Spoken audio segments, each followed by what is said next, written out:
এক careless boxer বাবা তার কিউট ছেলেকে টাকার বিনিময়ে অন্যর কাছে দত্তক দিয়ে দেয় যাতে করে সে একটি রোবট কিনতে পারে। মুভিতে এমন একটি ফিউচার দেখানো হয়েছে যেখানে রোবট বক্সিং অনেক জনপ্রিয়, কিন্তু ঘটনাক্রমে তার ছেলে এমন এক রোবট আবিষ্কার করে ফেলে যা রীতিমতো বক্সিং ওয়ার্ল্ড কাঁপিয়ে দেয়।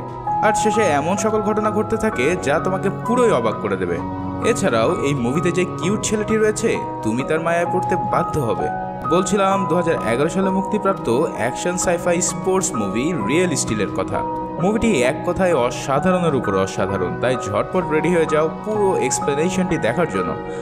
যারা ইতিমধ্যে সাবস্ক্রাইব করে ফেলেছো তাদেরকে অনেক অনেক ধন্যবাদ, আর যারা এখনো করেনি তারা এই ভিডিওটিতে একটু সাবস্ক্রিপশন করে দিও। আমি জানি তোমরা তা অনায়াসেই করে দিতে পারবে। তো আর পেঁচাল না পেরে চলো শুরু করে দেই আমাদের আজকের এক্সপ্লেনেশন। মুভির শুরুতেই আমরা চার্লির সাথে পরিচয় হই। চার্লি ছিল একজন রিটায়ার্ড বক্সার, সেই সাথে সে একজন কেয়ারলেস বাবাও ছিল। সে প্রচুর ধার দেনার সাগরে ডুবে গিয়েছিল, কারণ সে পুরো সময়টাই রোবট বক্সিংয়ে বাজি ধরে সময় পার করে দিত। যেমন পাওনাদার সোলাইমান সুকুন যদি তাকে ফোন দিয়ে টাকা চাইতো, সে বলতো, হিরো আলম ভাই আমি দ্রুত টাকাটা দিয়ে দেবো। মানে কার কার কাছ থেকে টাকাটা নিয়েছে সেটাই তার এখন আর মনে নেই। কিন্তু এভাবে তো আর বেশি দিন চলতে পারে না, তাই তাকে যেভাবেই হোক টাকা ইনকাম করতে হবে। ফলে সে একটি জঘন্য বুদ্ধি করে যে তার রোবটকে মডেল বানিয়ে বাচ্চাদের সাথে তুলে তার বিনিময়ে $5 করে নেবে। বাচ্চারাও কম চালাক না, তারা $1 দিতে চায় না এই ভাঙাচোরা রোবটের সাথে ছবি তোলার জন্য। এরপর মুভির সিন চলে যায় একটি বুল ফাইটিং এর আস্তানায়। সেখানে চার্লিকে দেখা যায় রিকি নামে একটি লোকের সাথে বাজি ধরছে। রিকি বলে, যদি তোমার রোবট আমার বেস্ট ষাঁড়ের সাথে ফাইট করে জিততে পারে তাহলে আমি তোমাকে $20,000 দেবো। এমন লোভনীয় অফার শুনে চার্লি সাথে সাথে রাজি হয়ে যায় ফাইটের জন্য। বুল ভার্সেস রোবটের ফাইট শুরু হয়। প্রথমেই চার্লির রোবট বুলটিকে তুলে আছাড় মারে আর বিশাল এক আপার কাট দিয়ে ভূপাতিত করে দেয়। এত সহজেই জিতে যাচ্ছে দেখে চার্লির মন চলে যায় অন্য একটি মেয়ের দিকে, যে কিনা খেলা খুব উপভোগ করছিল। আর ঠিক তখনই সেই বুলটি অগোচরে ঘুরে এসে সজোরে আঘাত করে চার্লির রোবটের পায়ে, আর সেটা ভেঙে নিজের শিঙে করে নিয়ে চলে যায়। এরপর চার্লি মারাত্মক লেভেলের চেষ্টা করতে থাকে পা ছাড়াই রোবটটি দিয়ে ফাইটে জেতার জন্য, কিন্তু মশা দিয়ে কি আর হাতি মারা যায়? কিছুক্ষণের মধ্যেই সেই রোবটটি একটি লক্কর লোহার স্তূপে পরিণত হয়। বাজিতে হেরে গেছে দেখে চার্লি তখনই সেখান থেকে ফুরুত হয়ে যাওয়ার চেষ্টা করে। তখন দুজন লোক তার পিছে দৌড়াতে থাকে, আর চার্লি মনে করে এরা হয়তো টাকার জন্য এখানে এসেছে। কথা বলার আগে সে একটি ঘুষি বসিয়ে দেয় একটা লোকের মুখে, আর তখন সে জানতে পারে এই লোকগুলো আসলে টাকা চাওয়ার জন্য আসেনি, বরং তাকে জানাতে এসেছে তার স্ত্রী মারা গেছে। সেই সাথে তার ছেলে কোর্টে রয়েছে, কারণ তার খালা তাকে দত্তক নিতে চায়। ঠিকই তো আছে, এমন বাপ যে কিনা স্ত্রী মারার খবর পর্যন্ত জানে না, তার কাছে ছেলে রাখা মোটেও সুবিধার নয়। এই কথা শুনে চার্লি কোর্টে যায় তার ছেলেকে অ্যাডাপশন দেওয়ার জন্য। সেখানে গিয়ে সে বুঝতে পারে তার ভাইরা ভাই অত্যাধিক লেভেলের ধনী, আর তখনই সে তার কাছ থেকে টাকা খাওয়ার ধান্দা করে। তার ভাইরা ভাইকে বুঝিয়ে বলে, ভাই তুমি আমার ছেলেকে নিতে পারবা যদি আমাকে $1,00,000 দাও। বড়লোক ভাইরা আর কোনো ছেলে পেলে না থাকার কারণে সে সাথে সাথেই টাকা দিতে রাজি হয়ে যায়। এরপর চার্লি চলে আসে তার গার্লফ্রেন্ড বেইলির আস্তানায়। সেখানে দেখা যায় চার্লি তার ভাঙা রোবটটি তাকে দিয়েছে ঠিক করার জন্য। বেইলি আসলে রোবটের মেকানিক ছিল, আর চার্লি যতবারই এরকম ভাঙা রোবট নিয়ে আসে ততবারই সে ঠিক করে দেয়। এছাড়াও চার্লি তার কাছ থেকে মেলার টাকা ধার নিয়েছিল, আর এইসব বিষয় নিয়ে বেইলি অনেক ফ্রাস্ট্রেটেড। কিছুক্ষণের মধ্যেই তার ভাইরা ভাই তার ছেলেকে নিয়ে সেখানে উপস্থিত হয়, আর তাকে পাওনা $50,000 অ্যাডভান্স দিয়ে দেয়। সেই সাথে তার ছেলেকে রেখে যায় সামারের আগ পর্যন্ত তার সাথে থাকার জন্য। এখানে আমরা সেই কিউট ছেলেটির সাথে পরিচিত হই যার নাম ম্যাক্স। ছেলে তার বাবার এমন ন্যাক্কারজনক ঘটনার প্রতিবাদ জানিয়ে বলে, মাত্র কয়েক $1,000 জন্য তুমি আমাকে বিক্রি করে দিলে। চার্লি বলে, বাপুরে তোমাকে পোষার মতন সময় এবং অর্থ আমার কাছে নেই। তোমার খালাখালু অনেক রিচ, তাই তাদের কাছে থাকলে তুমি অনেক সুন্দর জীবনযাপন করতে পারবে। এরপর ম্যাক্সকে নিয়ে চার্লি তার ডেরায় প্রবেশ করে, আর সেখানে গিয়ে সেই বক্সটি খুলতে দেখতে পাওয়া যায় একটি জাপানি রোবটকে যার নাম নয়জি বয়। ছেলেকে বিক্রি করে এই রোবটটি তার বাবা কিনেছিল। তার ছেলে ম্যাক্সের আবার এইসব রোবটের প্রতি অনেক ফ্যাসিনেশন। সেই রোবটটি দেখে অনেক খুশি হয়ে যায়, আর চার্লি তখন রোবটটিকে ভয়েস কমান্ড দিয়ে টেস্ট করতে থাকে, কিন্তু রোবটটি রোবটের মধ্যেই ঠায় দাঁড়িয়ে থাকে। এটা দেখে চার্লি অনেক রাগারাগি করতে থাকে যে তাকে ভুলভাল জিনিস দিয়ে দিয়েছে। তখন তার কাছ থেকে ভয়েস কন্ট্রোলটি ম্যাক্স নিয়ে একটি জাপানিজ ভাষায় কমান্ড দেয়, আর ঠিক তখনই রোবটটি ঘুষাঘুষি শুরু করে দেয়। এটা দেখে তো তার বাপ পুরোই অবাক, আরে ছেলে তো জিনিয়াস, এসব জাপানিজ ভাষা সে শিখলো কিভাবে? ম্যাক্স তখন জানায়, আমি জাপানিজ গেম খেলতে খেলতে এইসব ভাষাগুলো শিখে ফেলেছি। তখন তারা বুঝতে পারে এই রোবটটির ডিফল্ট ল্যাঙ্গুয়েজ ছিল জাপানিজ, তাই বেইলি রোবটটির ডিফল্ট সেটিংস ইংলিশ করে দেয়, আর তখন রোবটটি ইংলিশ কমান্ড ফলো করতে থাকে। চার্লি তখন রোবটটিকে নিয়ে দ্রুতই ফাইট করার জন্য বেরিয়ে পড়ে, কিন্তু তার ছেলে বলে আমাকে না নিয়ে গেলে গাড়ির চাবি আমি নালায় ফেলে দেবো। চার্লি তো কোনোভাবেই তাকে নিতে চায় না, কিন্তু আর কোনো উপায় না পেয়ে ছেলের ব্ল্যাকমেলের কাছে তাকে পরাজিত হয়ে যেতে হয়। এরপর তারা সেই নয়জি বয়কে নিয়ে একটি ফাইট ক্লাবে প্রবেশ করে, আর সেখানে চার্লি তাকে বলে আমরা এখানকার চ্যাম্পিয়নের সাথে ফাইট করতে চাই। তখন ম্যাক্স জানায় আরে তুমি আগেই কেন চ্যাম্পিয়নের সাথে ফাইট করবে, আগে তুমি আন্ডার কার্ডে যারা রয়েছে তাদের সাথে ফাইট করো, এতে করে তোমার জেতার সম্ভাবনা অনেক বেশি থাকবে, হোক না অল্প আয়, কিন্তু সেটা নিশ্চিত হবে। ছেলের কথা বাপের কানে যায় না, কারণ এসব $100-200 তার কিছুই হবে না। তাই সে সিদ্ধান্ত নিয়ে ফেলে চ্যাম্পিয়নের সাথে ফাইট করে $20,000 জিতবে। অবশেষে এই ফাইট ক্লাবের চ্যাম্পিয়ন মাইডিসের সাথে তাদের ফাইট শুরু হয়ে যায়। প্রথম দিকে চার্লির রোবট মাইডিসকে বেদম মারতে থাকে, সবকিছু ঠিকঠাক মতোই চলছিল, কিন্তু চার্লির ওভার কনফিডেন্টের কারণে কিছুক্ষণ পর থেকেই তার রোবট পাল্টা মার খাওয়া শুরু করে। চার্লি রোবটটিকে কন্ট্রোল করতে চায়, কিন্তু সে তো এখনো পর্যন্ত জানেই না যে কোন বাটনে টিপ দিলে রোবটটি কোন ফাইট মোডটি অ্যাক্টিভ হবে। পরে মাইডিস তাকে এমন ধোলাই দেয় যে পুরো একটি হাত ভেঙে ফেলে, আর সেখান থেকে প্রাণ ম্যাঙ্গো জুস বের করে দেয়। কি আর করা, এরপর সেই ভাঙাচোরা রোবটটি নিয়ে তারা বসে থাকে, আর ম্যাক্স তাকে বলে তুমি আগেই প্র্যাকটিস না করে কেন এত বড় ফাইট নিতে গেলে। এত পাকনা পাকনা কথা শুনে তার বাপের মেজাজ খারাপ হয়ে যায়, আর বলে চুপচাপ গাড়িতে উঠে পড়ো। এরপর তারা একটি রোবটের গার্বেজ ডাম্পে যায়, মানে তোমরা সেটাকে ময়লার ডাম্প বলতে পারো। সেখানে তারা পুরাতন ভাঙাচোরা লোহালক্কর ও রোবটের পার্টসগুলো টোকাইয়ের মতন খুঁজতে থাকে। যদি সেখান থেকে ফ্রিতে কোনো একটি পার্টস পাওয়া যায় তাহলে তারা আবার একটি রোবটকে কাজে লাগাতে পারবে। এসব খুঁজতে খুঁজতে ম্যাক্স একটি খাদের কিনারায় এসে পড়ে, আর তখন তার বাবা সতর্ক করার আগেই এই মাটি ভেঙে ম্যাক্স নিচের দিকে পড়ে যায়। একদম গর্তে পড়ার আগ মুহূর্তে একটি লোহার বস্তুর সাথে ম্যাক্স আটকে যায় আর ঝুলতে থাকে। ম্যাক্স তার বাবাকে ডাকতে থাকে, আর তখনই চার্লি সেখানে উপস্থিত হয়, তাকে রেস্কিউ করে। এই ফাঁকে বাপ বেটার মধ্যে একটা কোলাকুলিও হয়ে যায়। তখন ম্যাক্স একটি রোবটের মাথা আবিষ্কার করে, যেটা মাটিতে পোতা ছিল। এই রোবটটি তার প্রাণ বাঁচিয়েছে দেখে ম্যাক্স এই রোবটটিকে তার সাথে নিতে চায়, কিন্তু তার বাবা ভাঙড়ি মাল হিসেবে এই মালটা নিতে চায় না, আর বলে যদি নিতেই চাও তাহলে নিজে খুঁড়ে খুঁড়ে বের করে নিয়ে আসো। তখন ম্যাক্স সে ভাঙড়ি রোবটটিকে সারা রাত ধরে ঘুরতে থাকে, আর সকালবেলা নিয়ে আসে তার বাবার কাছে। পরে তারা চলে যায় বেইলির আস্তানায়। বেইলি তো খুব রাগ যে কেন এই জাপানিজ রোবটটিকে ভেঙে চুরে নিয়ে এসেছে। তখন ম্যাক্স সে ভাঙড়ি রোবটটিকে দেয় ঠিক করার জন্য। বেইলি সেটা দেখে বলে এটা অনেক পুরাতন মডেলের একটি রোবট, আর একটু পরেই সে এর পিছনে গাড়ির মেকানিকের মতন দুটো গুঁতো দিতেই রোবটটি চালু হয়ে যায়। মজার ব্যাপার হচ্ছে এই রোবটটি সামনে থাকা মানুষকে স্ক্যান করে ঠিক তার মতন মুভমেন্ট করতে পারত, যাকে বলে শ্যাডো ফাংশনাল রোবট। এটা দেখে বেইলি বলে এই যুগে এমন ম্যানুয়াল রোবট সত্যিই অনেক রেয়ার। ম্যাক্স যেরকম করতে থাকে রোবটটিও তাকে ফলো করে তাই করতে থাকে। বিষয়টি দেখে ম্যাক্সের অনেক ভালো লাগে, আর বেইলি তাকে একটি রিমোট কন্ট্রোল সেট করে দেয় যাতে রিমোট দিয়ে সেই রোবটটিকে চালাতে পারে। এরপর ম্যাক্স রোবটটিকে পানি দিয়ে পরিষ্কার করলে তার বুকের কাছে একটি নাম দেখতে পায়। রোবটটির নাম ছিল অ্যাটম। ধোয়া মোছা শেষ করে রোবটটিকে নিয়ে হাজির হয়ে যায় তার বাবার সামনে, আর বলে এই রোবটটি দিয়ে আমি এখন ফাইট করতে চাই। চার্লি বলে রোবটটি 2014 সালের সেকেন্ড জেনারেশনের রোবট, আর এই জেনারেশনের রোবটের কাছে সে 1 মিনিটও দাঁড়াতে পারবে না। এটা দিয়ে খালি তুমি হাই হ্যালোই বলতে পারবা, কিন্তু এটা কখনোই ফাইট করতে পারবে না। কিন্তু ম্যাক্স অনেক কনফিডেন্ট যে এই রোবট দিয়ে সে ফাইট করতে পারবে। আর এদিকে চার্লির হাতে আর কোনো রোবট না থাকার কারণে সেই বিষয়টিতে রাজি হয়ে যায়। ম্যাক্স ইতিমধ্যে এই রোবটটির মায়ায় পড়ে যায়। এটা তার জীবন বাঁচিয়েছে, আর দ্বিতীয়ত এটা সকল মুভমেন্ট ফলো করতে পারে। তখন ম্যাক্স অ্যাটমকে নিয়ে রাস্তায় হাঁটতে বের হয়। ম্যাক্সের মনে হয় অ্যাটম তার সাথে কথা বলতে পারে কিংবা তার মনের কথা বুঝতে পারে। অ্যাটমকে নিজের বন্ধু হিসেবে মেনে নিয়ে সে সারা রাত মজা করতে থাকে। এরপর ম্যাক্স আর চার্লি মিলে একটি বক্সিং ফাইট চ্যাম্পিয়নশিপ দেখতে যায়, যেখানে চার্লির লক্ষ্য থাকে অ্যাটমের জন্য কোনো একটি স্পন্সরশিপ পাওয়া যায় কিনা সেটা খোঁজার জন্য। সেখানে গিয়ে ম্যাক্স দেখতে পায় এই পৃথিবীর সবচেয়ে ভয়ঙ্কর এবং নাম্বার 1 বক্সিং রোবট জিউসকে, যাকে কিনা রোবট বক্সিংয়ের ফ্লোয়েড মেওয়েদার বলা হয়। এখনো পর্যন্ত কোনো রোবট তাকে হারাতে পারেনি।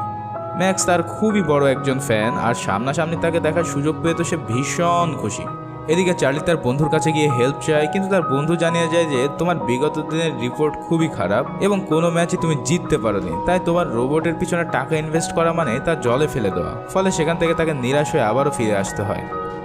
পরের দিন সকালে চার্লি ও ম্যাক্স একটি নিচু স্তরের ফাইট ক্লাবে যায়, যেখানে সব গুন্ডা পান্ডার টাইপের রোবটগুলো ফাইট করে থাকে।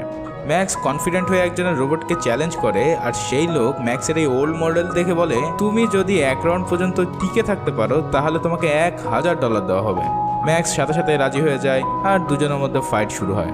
প্রথম থেকে এই অপোনেন্টের এই রোবটটি অ্যাটমকে অ্যাটাক করতে থাকে। চার্লি ম্যাক্সের কাছ থেকে কন্ট্রোল হ্যান্ড ওভার করতে চায়, কিন্তু চার্লি জানায় সেই ফাইটটি নিজেই পরিচালনা করতে চায়। এক পর্যায়ে প্রতিপক্ষ রোবটটি অ্যাটমকে এমন এক পাঞ্চ মারে তাতে অ্যাটম মাটিতে পড়ে বন্ধ হয়ে যায়। প্রথম রাউন্ড শেষ হতে আর মাত্র 30 সেকেন্ড বাকি ছিল। ঠিক তখনই বাংলা সিনেমার মতো ম্যাক্স তার কানের কাছে গিয়ে কিছু একটা বলতেই অ্যাটম জেগে যায় আর প্রথম রাউন্ডেই তারা সার্ভাইভ করে ফেলে। এরপরে তারা $1000 জিতে যায়, কিন্তু প্রতিপক্ষ রেগে গিয়ে বলে, তুমি যদি পুরো ম্যাচ আমার রোবটকে হারাতে পারো তাহলে আমি তোমাকে ডাবল টাকা দেবো। এটা শোনার সাথে সাথেই ম্যাক্স রাজি হয়ে যায় আর এবার সে তার বাবা চার্লির কথা শুনে ফাইট টেকনিক পাল্টে ফেলে। এর ফলে অ্যাটম এবার একটি সুপার আপারকাটের মাধ্যমে প্রতিপক্ষ রোবটটিকে নক আউট করে দেয় আর সেই ফাইট ম্যাচটি তারা জিতে যায়। এরপর সেখান থেকে একজন লোক চার্লিকে অফার করে আরও একটি ফাইটের জন্য, যেখানে যদি সে জিততে পারে তাহলে সে $4000 পেয়ে যাবে। চার্লি অফার পেয়েই রাজি হয়ে যায়। সেই রাতে ম্যাক্স কাটিয়ে দেয় তার রোবটটিকে আপগ্রেড করার জন্য। সকালে আমরা দেখতে পাই ম্যাক্স তার রোবটের সাথে ড্যান্স করছে আর তার ড্যান্স মুভগুলো তার বাবা চার্লি ফলো করছে। এখানে তাদের এই নাচের দৃশ্যটি সত্যিই অনেক চমৎকার ছিল। ওরা নাচানাচি করতে থাকে আর এই ফাঁকে তুমি ছোট্ট করে একটি লাইক করে দিয়ে আসো আমার এই ভিডিওটিতে। এরপর চার্লি ম্যাক্সকে বলে, যখন ফাইট শুরু হবে তখন তোমার এই ড্যান্স টেকনিক সিগনেচার ব্র্যান্ড হতে পারে, তাই তোমাকে এটা অবশ্যই পরের ম্যাচ থেকে করতে হবে। এবার ম্যাক্স জানায় সে নয়েজি বয়ের যেই ভয়েস কন্ট্রোলটি ছিল সেটা অ্যাটমের ভিতরে সেট করে ফেলেছে, তার ফলে এখন থেকে অ্যাটমকেও ভয়েস কন্ট্রোল দিয়ে পরিচালনা করা যাবে। চার্লি তো এটা দেখে খুবই ইমপ্রেস হয়ে যায় আর বলে, এ তো বাচ্চা না, পুরাই আগুন। এই সব কিছু মিলে চার্লি অনেক মোটিভ হয়ে যায় আর পরের দিন সকালেই সেই রোবট অ্যাটমের সাথে তার পুরানো বক্সিং ফাইট প্র্যাকটিস করতে থাকে। এরপর সে ফাইটের দিন চলে আসে আর ম্যাক্সকে দেখা যায় সে ফাইট শুরু করছে তার সিগনেচার ড্যান্স উইথ অ্যাটমের সাথে। এটা সবাই অনেক এনজয় করে আর সেই ফাইটটি খুবই ইজিভাবে অ্যাটম জিতে যায়। এরপর থেকে তারা আরও অনেক ফাইট করতে থাকে এবং একের পর এক ফাইট জিতে অ্যাটম হয়ে পড়ে পুরোই আনবিটেবল। সেই সাথে ম্যাক্স ও চার্লির পকেটে প্রচুর ডলার ঢুকতে শুরু করে। এদিকে তার এই জয়ের খবরগুলো দ্রুতই সারা দেশে ছড়িয়ে পড়ে আর মিডিয়া তাদেরকে নিয়ে অনেক হাইপ করতে থাকে। তখনই তারা অফার পেয়ে যায় ন্যাশনাল লিগ চ্যাম্পিয়নশিপ খেলার, যেখানে দেশের সব বড় বড় রোবট আসবে তাদেরকে ফাইট করার জন্য। এদিকে তাদের প্রথম খেলার দিন যখন তারা প্রস্তুতি নিচ্ছিল তখন তাদের ডাক পড়ে রোবট জিউসের টিমের তরফ থেকে। তারা দুজনেই বেশ অবাক হয়ে তাদের সাথে দেখা করতে যায়। সেখানে আমরা পরিচিত হই লিমকোভা নামে একটি মেয়ের সাথে, যে কিনা জিউস রোবটের ম্যানেজার ছিল। সে সরাসরি চার্লিকে অফার দিয়ে বসে অ্যাটমকে কেনার জন্য, যার বিনিময়ে সে $2,00,000 দিতে রাজি। এমন লোভনীয় অফার পেয়ে চার্লি তো এক বাক্যে রাজি হয়ে যায়, কিন্তু ম্যাক্স বলে অ্যাটম নট ফর সেল। সরাসরি রিজেক্ট করে দেওয়ার কারণে লিমকোভা অনেক অপমানিত হয়ে যায় আর রাগে গড় করতে থাকে। চার্লি ম্যাক্সকে অনেকভাবে বোঝানোর চেষ্টা করে আর বলে, বাপুরে, এমন লোভনীয় অফার আমরা আর পাবো না, আর এই রোবটের চাইতেও আমরা ভালো ভালো রোবট কিনতে পারবো। কিন্তু ম্যাক্সের ওই একই কথা, my robot is not for sale. এদিকে কিছুক্ষণের মধ্যেই তাদের প্রথম ফাইটটি শুরু হয়ে যায় আর সেখানে আমরা দেখতে পাই এক ভয়ঙ্কর রোবটকে যার 2টা মাথা ছিল। এছাড়াও এই লিগে যে সকল রোবট ফাইট করে তারা সবাই অটোমেটেড অ্যালগোরিদমের মাধ্যমে ফাইট করে থাকে। এক কথায় এখানে ম্যানুয়াল রোবটের কোনো অস্তিত্বই নেই। সেখানে সেকেন্ড জেনারেশনের অ্যাটম কি পারবে এই ফাইটটি জিততে? কঠিন লেভেলের এক নাচ গান দিয়ে অ্যাটম প্রবেশ করে আর এরপরেই এই বিগ ফাইটটি শুরু হয়ে যায়।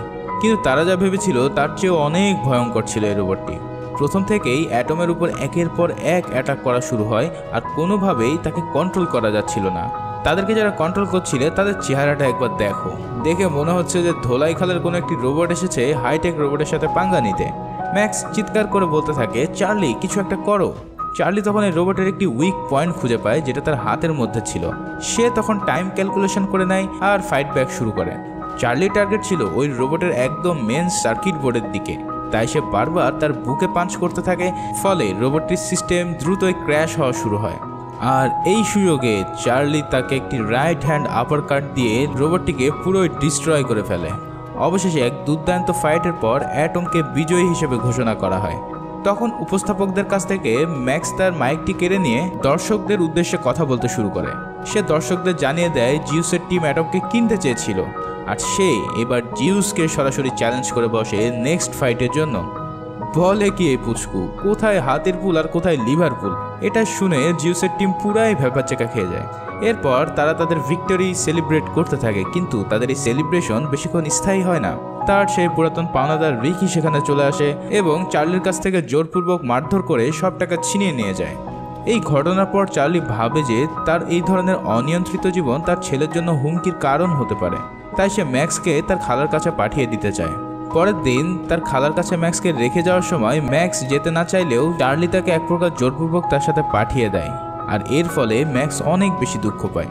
কিন্তু চার্লি ম্যাক্স চলে যাওয়ার পর থেকেই তাকে অনেক মিস করতে থাকে। তখন সে তার মনের কথাগুলো বেইলির সাথে শেয়ার করে। বেইলি তখন তাকে জানায় তোর ম্যাক্সের সাথে থাকাটাই সবচেয়ে বেশি প্রয়োজন, কারণ বাবার ভালোবাসা অন্য কাউকে দিয়ে কখনোই সম্ভব না, তাই তুমি তাকে ফেরত নিয়ে আসো। এসব শুনে চার্লির মনে অনেক সাহস আসে আর সে চলে যায় ম্যাক্সকে নিয়ে আসার জন্য। চার্লি সেখানে ম্যাক্সকে সরি বলে এবং তার খালার কাছে পারমিশন চায় যে ম্যাক্সকে নিয়ে যাওয়ার জন্য। সেই সাথে চার্লি এটাও বলে আমরা অবশ্যই জিউসের সাথে ফাইটটি করব এবং সেখানে তোমাকে অবশ্যই প্রয়োজন। এসব কথা শুনে তার খালাও ম্যাক্সকে যেতে দেয় আর ম্যাক্স আর চার্লি আবারও একসাথে হয়ে যায়। এদিকে অ্যাটম ও জিউসের মধ্যকার ফাইট পুরোই হাইপ হয়ে যায় সারা পৃথিবীতে আর সবাই এই ভাইরাল ফাইট দেখার জন্য উন্মুখ হয়ে পড়ে। একদিকে রোবটের ফ্লয়েড মেওয়েদার, অন্যদিকে ধোলাই খালের রোবট অ্যাটম। ধোলাই খালের হলে কি হবে, আসলে অ্যাটমের যে স্টিল দিয়ে তৈরি করা ছিল সেটা কোনো অংশেই টাইটেনিয়ামের চাইতে কম শক্ত নয়।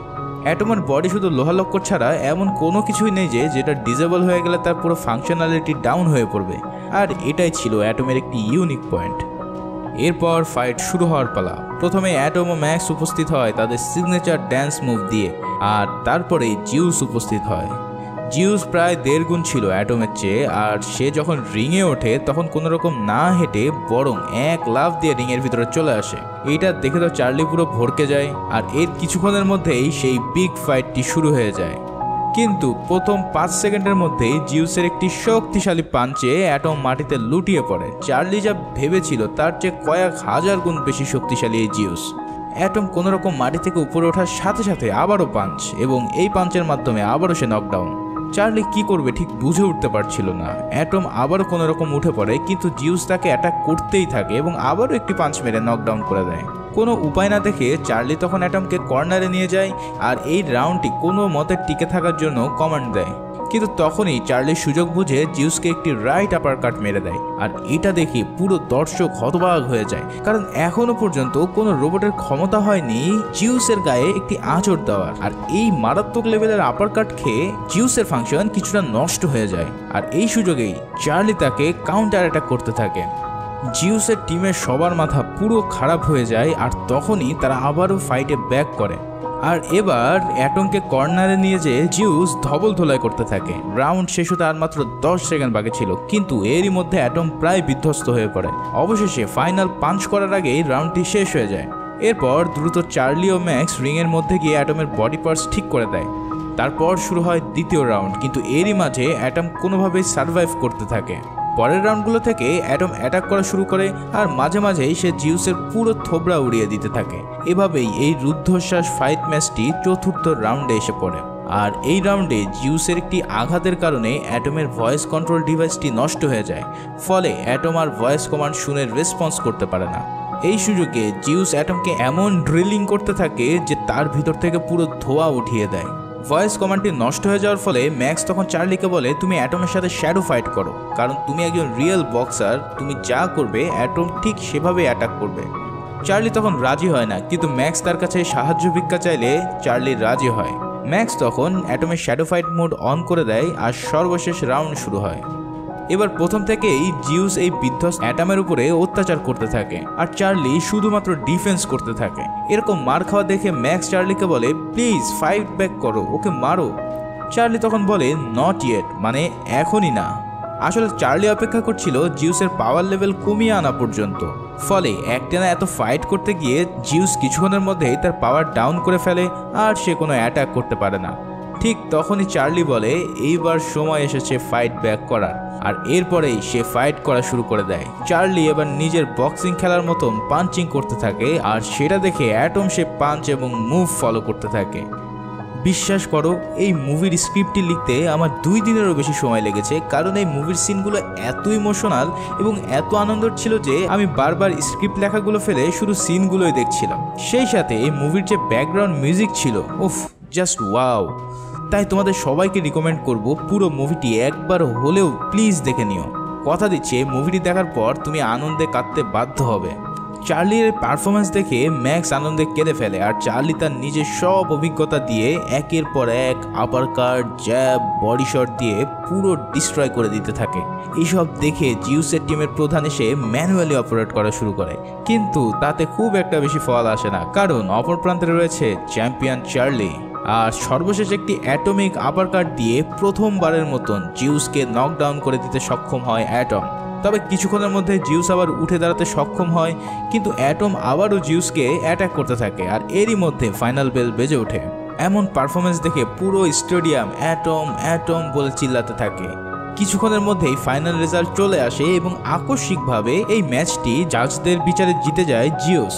এতে পুরো স্টেডিয়ামের দর্শক বিন্দু মাত্র বিচলিত হয় না, কারণ তাদের চোখে রিয়েল চ্যাম্পিয়ন হচ্ছে অ্যাটম। অ্যাটম সবার মন জয় করে নিয়েছিল এবং তারা অ্যাটমকে চ্যাম্পিয়ন হিসেবে মেনে নিয়েছিল। আর এই সুন্দর একটি মুহূর্ত দিয়ে মুভিটি এখানেই শেষ হয়। তো বন্ধুরা, আশা করি তোমাদের এই মুভি এক্সপ্লেনেশনটি অনেক ভালো লেগেছে, আর আরও ভালো লাগবে যদি তোমরা এই পুরো মুভিটি একবার দেখে থাকো। তাই আমার হাইলি রিকমেন্ডেশন রইল মুভিটি একবার হলেও দেখো। আর এই এক্সপ্লেন ভিডিওটি যদি তোমার ভালো লেগে থাকে, একটি লাইক ও একটি সাবস্ক্রিপশন করার কথা ভুলো না কিন্তু। পরবর্তী ভিডিওতে আবার দেখা হচ্ছে, সে পর্যন্ত সবাই ভালো থাকো, সুস্থ থাকো, ধন্যবাদ।